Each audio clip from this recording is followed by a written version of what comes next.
안녕하십니까. 지난 한 주간도 평안하셨습니까? 오늘 말씀은 지난주에 이어서 출애굽기 3장 4장에 있는 말씀을 또한 살펴보도록 하겠습니다.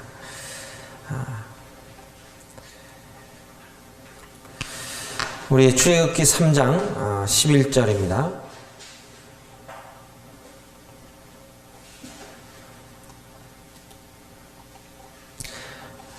오늘 이 말씀을 통해서 주저하지 말고 믿으라고 하는 두 번째 말씀을 전해드리도록 하겠습니다. 어제 저의 아내와 점심을 먹고 난 후에 운동을 함께 하였습니다. 걸으면서 청년 때 알았던 한 자매님에 대해 아름다운 추억을 함께 나누었습니다. 문서 사역에 행정 사무를 보셨던 자매님인데 굳은 일을 마다하지 않으시고 성실하게 주님의 일로 확신하면서 봉사하셨습니다.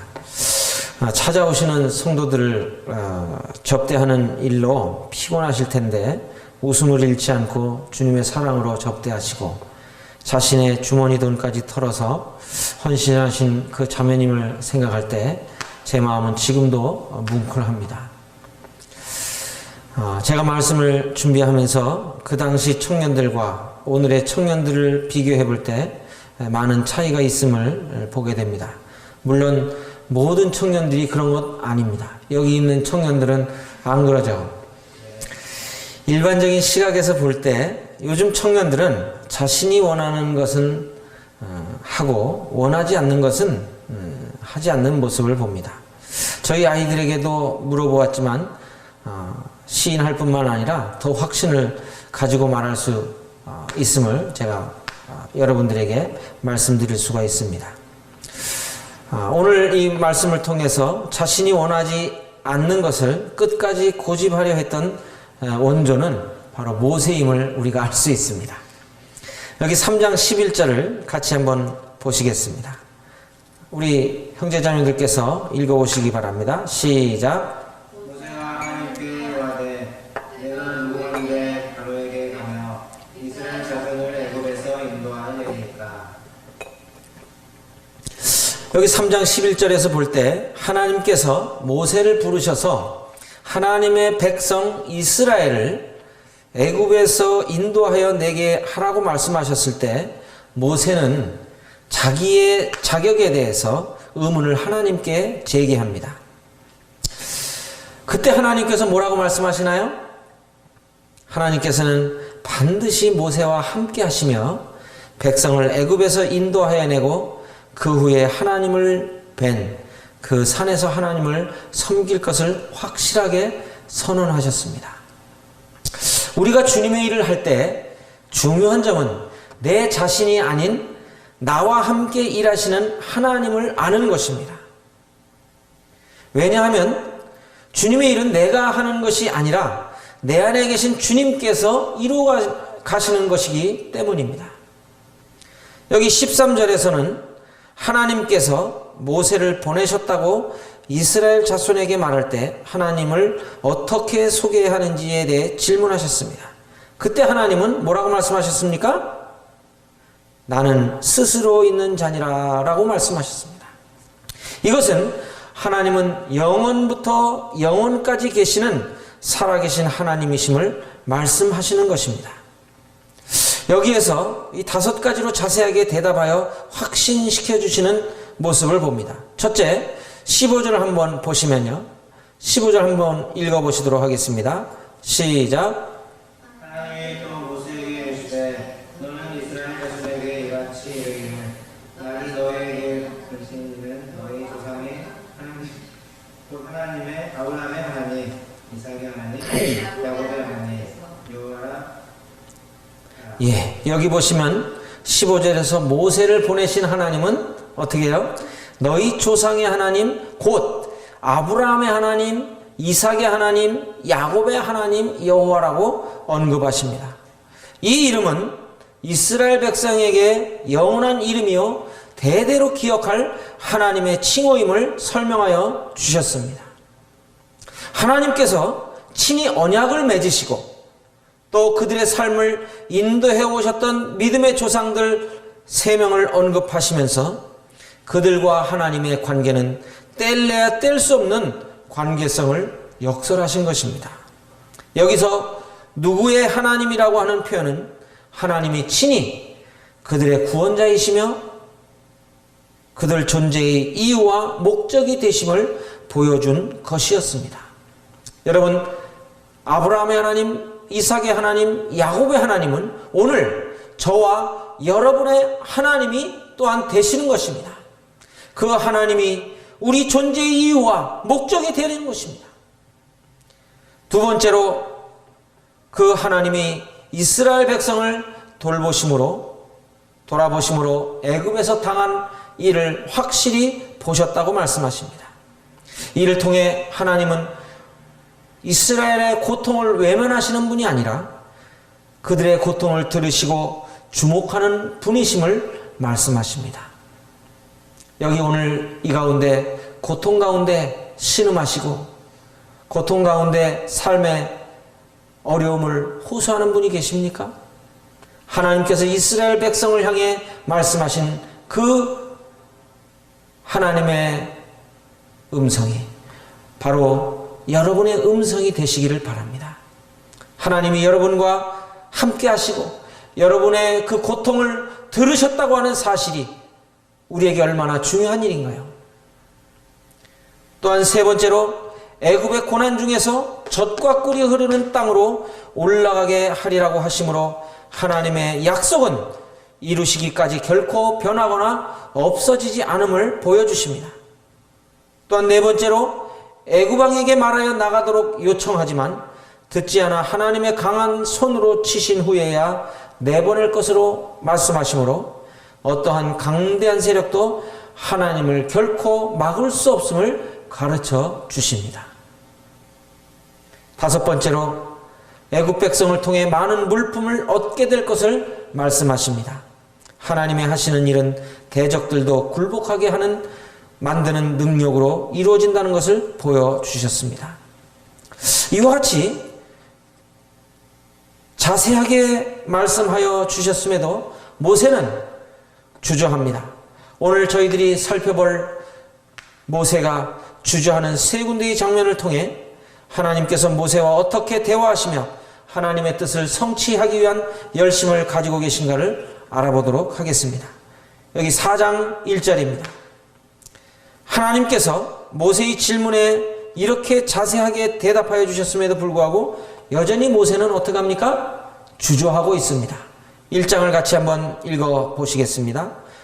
시작.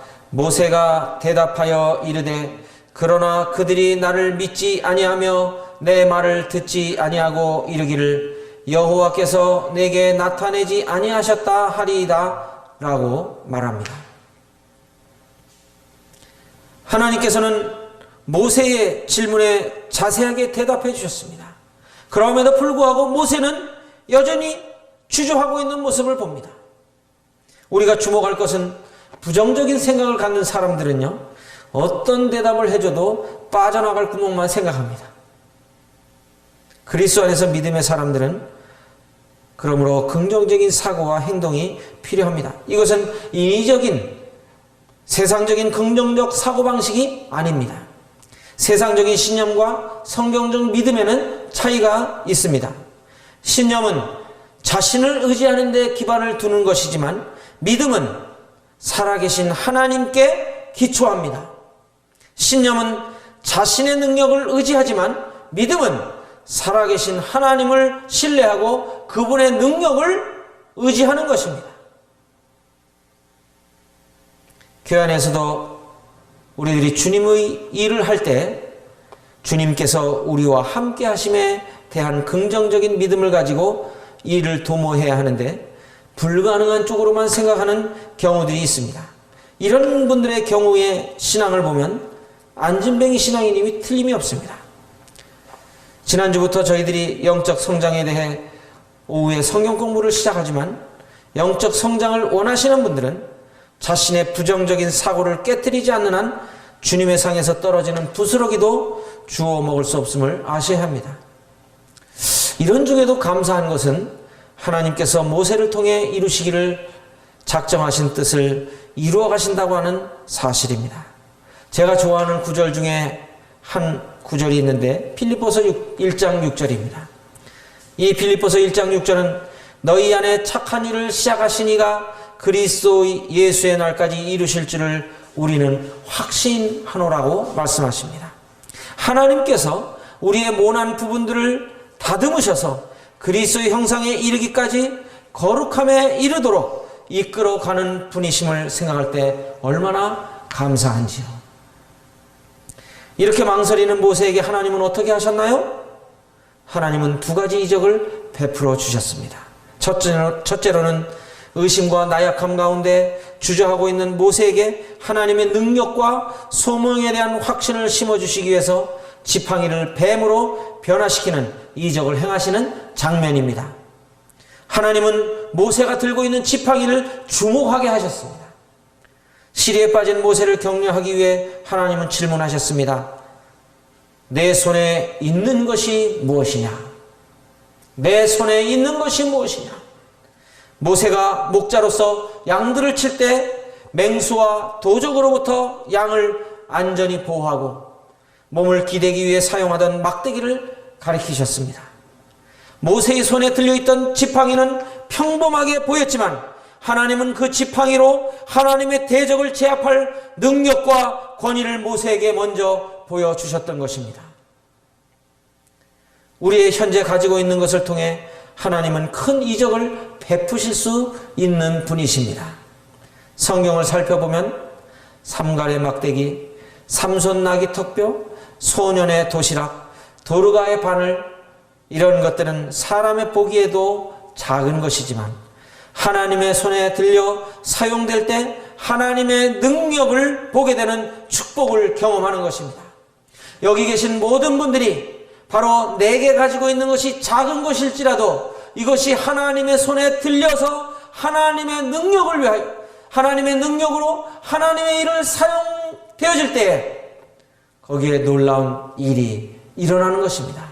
중요한 것은 여러분의 작은 것일지라도 기쁨으로 하나님께 드릴 마음을 가지고 하나님께 드려질 때 하나님은 그 작은 것을 통해 하나님의 영광을 드러내시는 것입니다.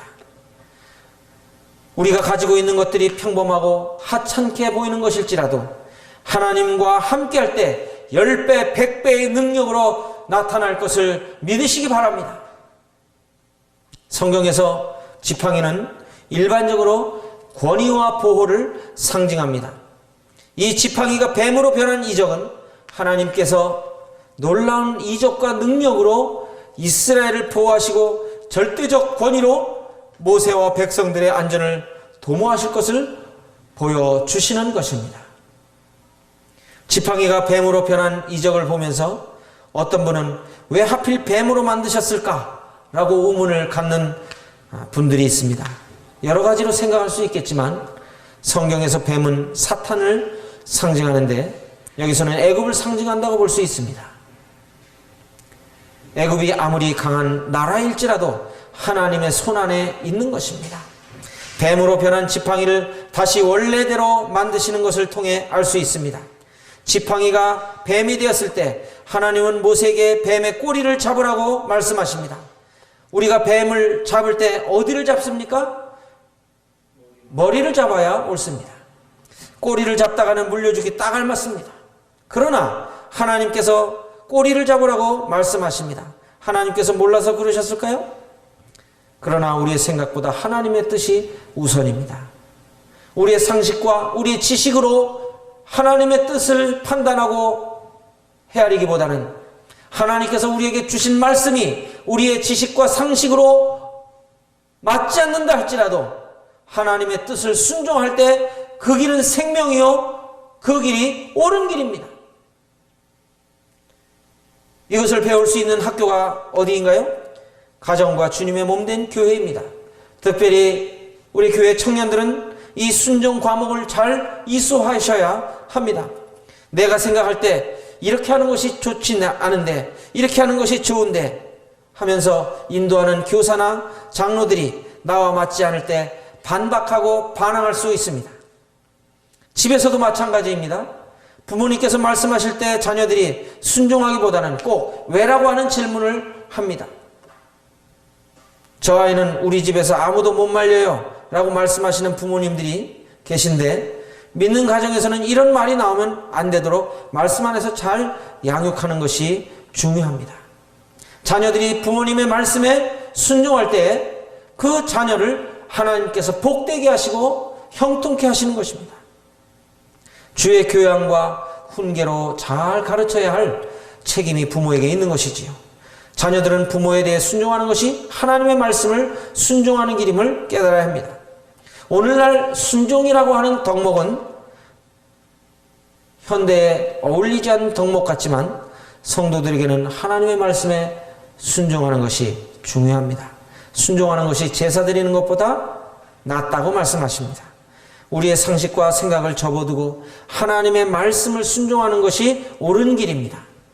오늘 이 장면은 하나님의 말씀에 대한 전적인 순종을 요구하시는 하나님의 마음을 엿볼 수 있는 대목입니다.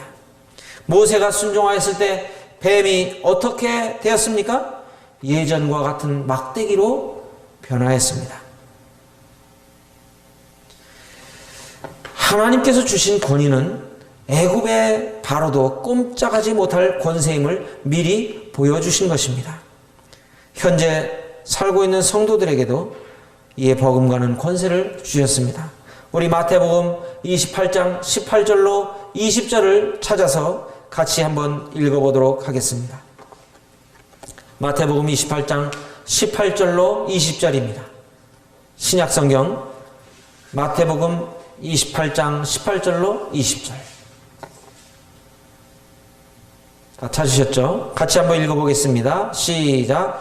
예수께서 나와 말씀하여 이르시되 하늘과 땅의 모든 권세를 내게 주셨으니 그러므로 너희는 가서 모든 민족을 제자로 삼아 아버지와 아들과 성령의 이름으로 세례를 베풀고 내가 너희에게 분부한 모든 것을 가르쳐 지키게 하라. 볼지어다 내가 세상 끝날까지 너희와 항상 함께 있으리라 하시니라. 우리 주님께서 부활하신 후에 승천하시면서 제자들에게 약속의 말씀으로 주신 말씀입니다. 우리 성도들도 이런 권세를 가지고 담대하게 세상을 향하여 복음을 선포해야 할 것입니다. 모세는 40세 때 세상의 권위를 가지고 하나님의 일을 하려고 할 때 실패를 경험하였습니다. 하나님께서는 80세 때 하나님의 권위를 부여하심으로 성공케 하심을 봅니다. 바울의 예를 보아도요, 주님이 주신 권세는 사람이 준 것이 아니라 하나님이 주신 권위를 가지고 있었기에 담대함을 가지고 복음을 증거하였던 것입니다. 바울이 죄수의 옷을 입고 왕들 앞에 서는 일이 있었습니다. 여러분 같으면은 죄수의 옷을 입고 그 왕들과 귀족들 앞에 섰을 때 여러분의 마음은 어떻겠습니까? 위축되시겠습니까? 아니면 오히려 담대하시겠습니까? 바울은 담대했습니다. 오히려 하나님께서 주신 그 권위로 그 죄수의 의복을 입었지만, 그리고 결박을 당했지만 자유롭다고 생각하는 그 왕들을 향하여 하나님의 말씀을 선포했습니다. 하나님의 권위를 가지고 복음을 증거하였습니다. 그들은 꼼짝없이 복음을 듣는 모습을 우리가 볼 수 있지 않습니까? 출애굽기 3장 11절에서는 모세는 자신이 볼 때 자경미달로 생각하였습니다. 4장 1절에서는 타인이 자신을 볼 때 자경미달로 볼 것에 대해 주저하였습니다. 다른 사람이든 자신이든 하나님이 부르시면 자경미달은 없습니다. 우리가 사람을 기쁘게 해야 합니까? 하나님을 기쁘시게 해야 합니까? 하나님께서는 어떠한 한 사람을 들어 사용하실 때 권위를 부여하십니다. 사무엘상에서 사무엘을 보게 되면 사무엘이 비록 어렸습니다만 이스라엘에게 하나님 말씀을 증거케 하셨을 때 그의 말이 하나도 땅에 떨어지지 않게 하셨던 그 대목을 저희들은 읽어볼 수가 있습니다. 여러분, 중요한 것은 우리의 나이가 적고 많음이 아니고 우리의 지식이 많고 적음이 아니라 우리가 가진 것이 많고 적음이 아니라 하나님이 우리를 통해 일하실 때에 그 하나님의 권위로 하고 있느냐 하고 있지 않느냐를 살펴보면 되는 것입니다. 우리가 사용하는 권세는 하나님께서 주신 권세이지만 사랑과 겸손으로 사용할 때 온전히 권위가 드러나게 됩니다. 바울도 자신이 가지고 있는 권세가 있었지만 복음에 해를 끼칠 우려 때문에 다 사용하지 않았다고 고백합니다. 또한 두 번째로 하나님이 이적을 보여주신 것은 모세에게 그 손을 그 품속에 넣으라고 말씀하셨습니다. 모세가 손을 자기 그 가슴 속에 넣었다가 꺼내니 그 손이 문둥병이 발하여 눈같이 휘게 되었습니다. 흰색 문둥병은 문둥병 중 가장 치명적인 병인데 이스라엘의 현재 삶을 보면 최악의 상태에 놓인 모습을 보는 듯합니다. 그러나 다시 품에 넣으라고 말씀하셨을 때 모세가 하나님의 명령에 순종하였더니 손이 본래 정상적인 상태로 돌아왔습니다. 인간에게 최악의 상태는 하나님 앞에서는 최선을 얻을 수 있는 기회이며 인간의 절망은 하나님의 희망이라는 사실을 이 이적을 통하여 알 수 있었습니다. 이스라엘이 지금 당한 그 고통은 가장 밑바닥에서 경험해야 하는 절망적인 상태였지만 하나님께서 그 절망의 그 상태에 부르짖는 이스라엘 백성들을 돌아보시고 그들의 고통을 들으시고 그들을 구원하시는 이 놀라운 역사는 인간의 힘으로는 이루어낼 수 없는 하나님의 역사라고 하는 사실을 알 수가 있습니다. 또한 하나님 앞에 문둥병자와 같이 범죄한 이스라엘을 긍휼히 여기시고 의롭게 하셔서 하나님의 백성을 삼으시려는 하나님의 자비하심을 우리가 엿볼 수가 있는 것입니다.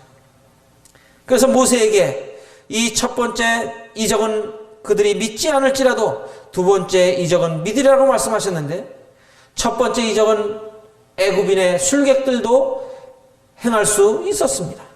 그러나 두 번째 문둥병 이적은 애굽의 술객들이 감히 흉내낼 수 없는 하나님의 역사이기 때문에 그들이 쉽게 믿을 것이라고 하는 뜻입니다.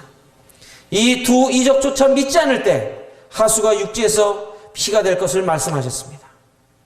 여기 하수는 나일 강물을 가리킵니다.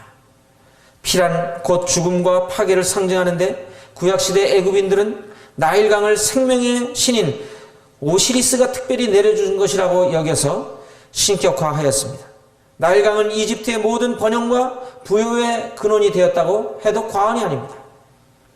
나일강물을 피로 변하게 하는 것은 바로를 포함한 모든 애굽인들과 애굽의 신들을 일거에 멸망시키시고 이스라엘 민족을 구원하실 수 있는 능력의 하나님이심을 분명히 증거해 주는 것이라고 할 수가 있습니다.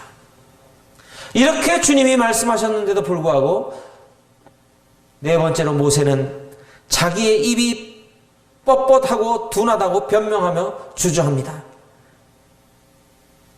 그러한 변명하는 모세를 향해서 주님께서 4장 11절에 이렇게 말씀하십니다. 여러분들이 한번 4장 11절을 읽어 보시기 바랍니다. 시작. 여호와께서 그에게 이르시되 누가 사람의 입을 지었느냐 누가 말 못하는 자나 못 듣는 자나 눈을 밝은 자나 맹인이 되게 하느냐 나 여호와가 아니냐. 예. 여기 보시면은 하나님께서는 이와 같은 모세에게 여기 4장 11절에서 입을 만드신 분, 귀와 눈을 만드신 분이 하나님이시라고 하는 것을 설명하시면서 모세에게 할 말을 가르쳐 주시면서 말씀하셨습니다. 하나님의 이 명령에 대한 모세의 계속되는 변명과 함께 간절한 탄원이 담겨져 있는 것을 봅니다. 즉 모세의 마음에는 아직까지 두 개의 상반된 생각이 있음을 알 수 있습니다. 첫째는 40년간 광야 생활을 통해 얻어진 겸손의 자세와, 둘째는 하나님의 부르심에 대하여 아직도 확신을 갖지 못하고 머뭇거리며 변명하는 그것입니다. 신앙인은 항상 겸손의 태도를 잃지 말아야 하겠지만 하나님의 부르심에는 즉각적으로 결단하는 용기를 가져야 합니다.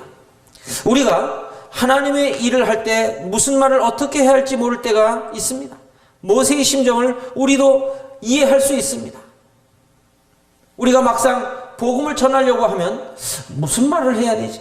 하고 우리는 주저하게 되고 또한 망설이게 됩니다. 그러나 우리가 모세를 따라가면 안 되겠죠? 하나님께서 모세에게 말씀하셨듯이 우리에게도 전할 말을 입에 넣어주시고 가르쳐 주실 것입니다. 복음 증거를 위해 고난받을 제자들을 격려하시면서 사람들 앞에 끌려갈 때 무엇을 말할까 염려하지 말라고 주님께서 말씀하시면서 성령께서 할 말을 생각나게 하실 것을 약속하셨습니다. 이 말씀이 우리가 아무런 행동을 취하지 않고 있음을 의미하지는 않습니다. 우리는 주일학생들에게 말씀을 증거하고 또 중고등부 학생들에게 말씀을, 또 청년들에게 말씀을 전하기 위해서 기도하며 준비해야 합니다. 또 구도자들에게 복음을 증거하기 위해서 우리들이 말씀을 열심히 보고 기도하며 준비해야 합니다. 이러한 가운데 주님께서 내 마음속에 주시는 음성을 듣고 그 말씀을 증거하는 삶을 살아야 할 것을 가르쳐주고 계신 것입니다. 두려워할 것이 없습니다. 하나님이 함께 하시고 우리가 해야 할 말을 가르쳐 주신다는 것입니다. 그러므로 하나님께서 말씀을 주실 때 말하지 않는 것은 뭐예요? 불순종이요 죄악입니다. 또한 말씀을 주지 않으실 때 말하는 것도 경솔한 행동이요 잘못된 일이죠. 말에 능치 못한 자라고 모세가 이야기하고 있습니다만 문자적으로는 말 잘하는 사람이 아닙니다. 아니다입니다. 말 잘하는 사람이 아니라는 거예요. 다른 말로 말하면 모세는 자신이 능변가가 아니라고 고백하는 것입니다. 바울도 그랬습니다만 바울은 인간적인 이러한 연약함을 도리어 강함으로 변화시킨 것을 우리들은 볼 수가 있습니다. 고린도후서 10장 10절을 보게 되면 바울을 대적하고 대항하는 사람들이 그들의 말이 그의 편지들은 무게가 있고 힘이 있으나 그가 몸으로 대할 때는 약하고 그 말도 시원하지 않다고 고린도후서 10장 10절에 말씀하고 있습니다. 그러나 사도 바울은 고린도후서 11장 6절에서 이렇게 말하고 있습니다. 내가 비록 말에는 부족하나 지식에는 그렇지 아니하니 이것을 우리가 모든 사람 가운데서 모든 일로 너희에게 나타내었노라. 사도 바울은 비록 말에는 부족했지만 하나님을 그 아는 지식으로 사람들에게 증거하기를 기뻐했고 주저하지 않았습니다. 우리들도 마찬가지입니다. 나는 말을 잘 못해요. 난 알고 있는 게 많이 없어요. 라고 이야기하면서 하나님께서 우리에게 그 복음을 전하고 하나님의 말씀을 전할 마음을 주시는데도 불구하고 우리 스스로 주님의 음성을 듣지 않고 불순종함으로 말미암아 영혼들이 복음을 듣지 못하고 지옥에 가게 된다고 한다면 그것이 누구의 책임이겠습니까? 하나님은 때로 기계와 천성이 별로 뛰어나지 않는 자들을 그의 종으로 선택하여 사용하시는데 이는 하나님의 은혜와 권능이 더욱 나타나게 하기 위해서임을 알 수 있습니다. 입이 뻣뻣하고 입술이 둔하다는 것은 뭐예요? 모세가 말에 능한 자가 아니었음을 보여줍니다. 그러나 이것이 모세가 말을 더듬었다고 하는 것을 의미하지는 않습니다. 왜냐하면 그는 40년간 애굽 궁전 생활을 통해서 애굽 사람의 학문을 다 배우고 그 말과 행사에 능하였다고 사도행전 7장 22절에서 말씀하고 있습니다. 그는 비록 임기응변적인 기교는 없었지만 그의 말은 날카로웠고 목적에 부합했으며 힘이 있었습니다.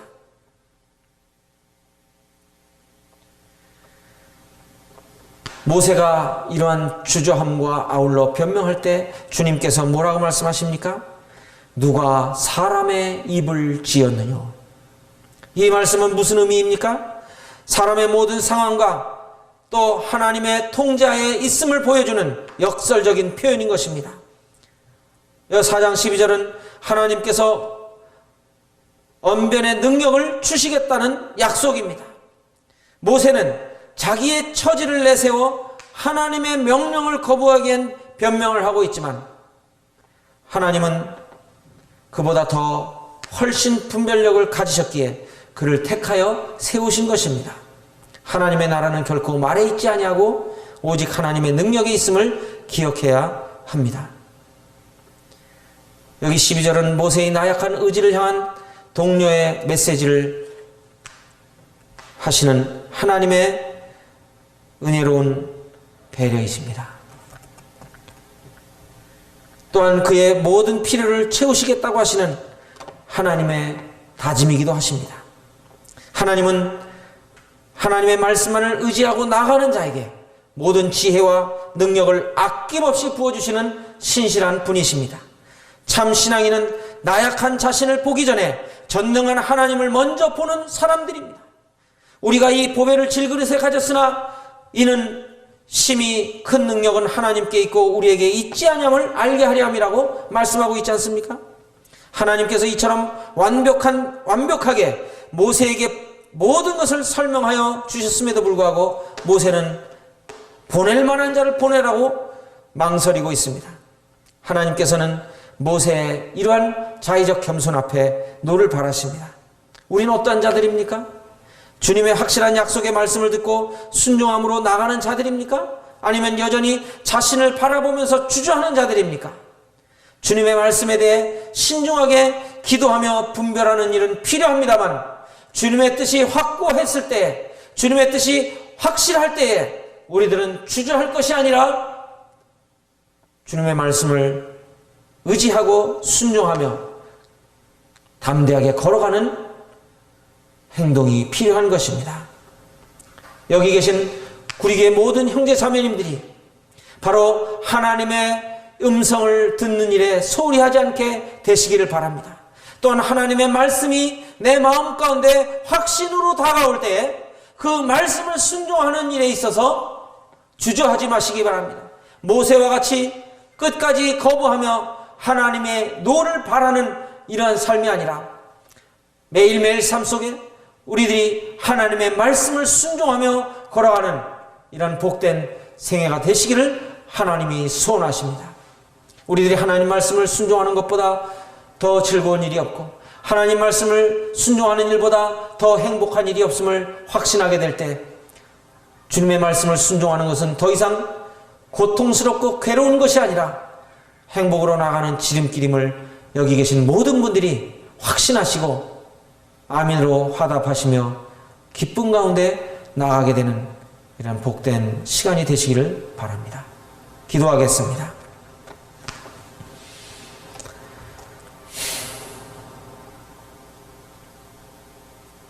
아버지 하나님, 저희들이 하나님의 음성을 알지 못해 순종하는 때도 있지만 하나님의 그 말씀을 알면서도 순종하지 않는 저희들의 잘못된 모습을 주님께서 고쳐주시고 모세와 같이 계속 주저하며 망설이고 하나님의 분명한 뜻을 들었음에도 불구하고 앉아있는 신앙인이 되지 않게 하여 주시고 저희들의 삶 속에 주님의 말씀이 확고할 때 믿음으로 순종하며 담대하게 걸어가는 생애가 되게 하여 주시옵소서. 아버님, 저희들이 주님의 뜻에 순종하고 굴복함으로 말미암아 이것이 참된 행복이요 참된 기쁨임을 알아가는 기쁨 가운데 저희들 걸어가는 믿음의 사람들로 이끌어 주시고 인도하여 주실 줄 믿사옵고 저희들을 사랑하시는 예수님 이름으로 감사하며 기도하였습니다. 아멘. 감사합니다.